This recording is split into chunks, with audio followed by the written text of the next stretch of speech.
సిఎల్పిని టీఆర్ఎస్లో విలీనం చేసినప్పుడు లేనిది రాజీనామా చేసి బీజేపీలోకి వెళ్తే తప్ప. ఇప్పుడు ఎట్లుంటదంటే కొనడం వేరే.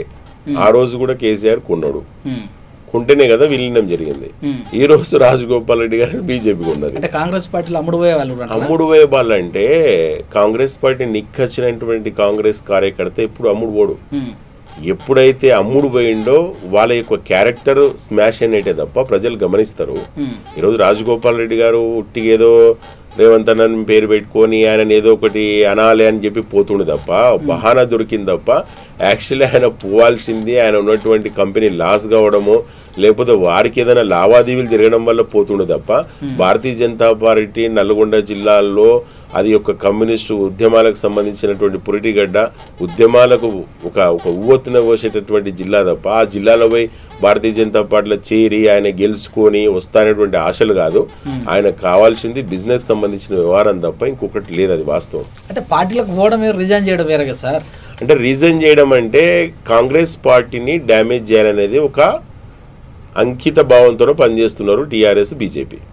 ఈ రెండు కూడా ఒకటి. ఎందుకంటే కాంగ్రెస్ పార్టీ రేపొద్దున గ్రామీణ ప్రాంతాల్లో ఎక్కడన్నా కూడా వాళ్ళ గుర్తొచ్చేది ఏంటంటే కాంగ్రెస్ పార్టీ హస్తం గుర్తొస్తుంది.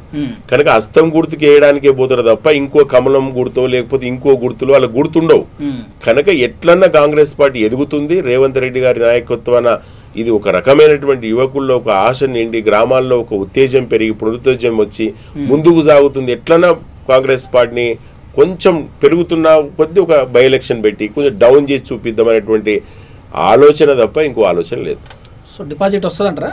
డిపాజిట్ కాదు, తప్పకుండా మునుగోడులో మీరు చూడండి, చరిత్ర సృష్టించి గెలవకపోతే చూడండి. మీరు 15 రోజులు పడుతుంటారు టికెట్ కోసం. ఒకటండి, ప్రజాస్వామ్యమైనటువంటి పార్టీ అని ముందే చెప్పిన. ప్రజాస్వామ్యమైనటువంటి పార్టీలో తప్పకుండా ఇలాంటివి జరుగుతాయి. ప్రజాస్వామ్య పార్టీలో ఏదో ఇప్పుడు కేసీఆర్ నియంత కాదు కదా, ఒక 370 సంవత్సరాల కిందట నియంతలు ఎట్లా పరిపాలించు ఆ రకంగా ఆయన పరిపాలిస్తాడు. కనుక ఆయన ఎన్నో షీల్ కవర్లు రాసుకొని ఎవరిదో ఒక పేరు అనౌన్స్ చేస్తారు. భారతీయ జనతా పార్టీ అదేమన్నా దానికి ఒక దానికి ఏముంది, ఏదో పేరు అనౌన్స్ చేసి పక్క పడేస్తారు. కాంగ్రెస్ పార్టీలో అట్లా ఉండదు. నేను ఇప్పుడు మామూలు కాదు, నేను ఎక్కడో వేరే ప్రాంతం ఉన్నా కూడా నాకు మునుగోడులో టికెట్ రావాలని నేను అప్లికేషన్ ఫామ్ చేసి నేను ఇవ్వచ్చు కాంగ్రెస్ పార్టీ అధ్యక్షులకు. ఎందుకంటే అంత ప్రజాస్వామ్యబద్ధంగా ఉంటుంది అనమాట అది.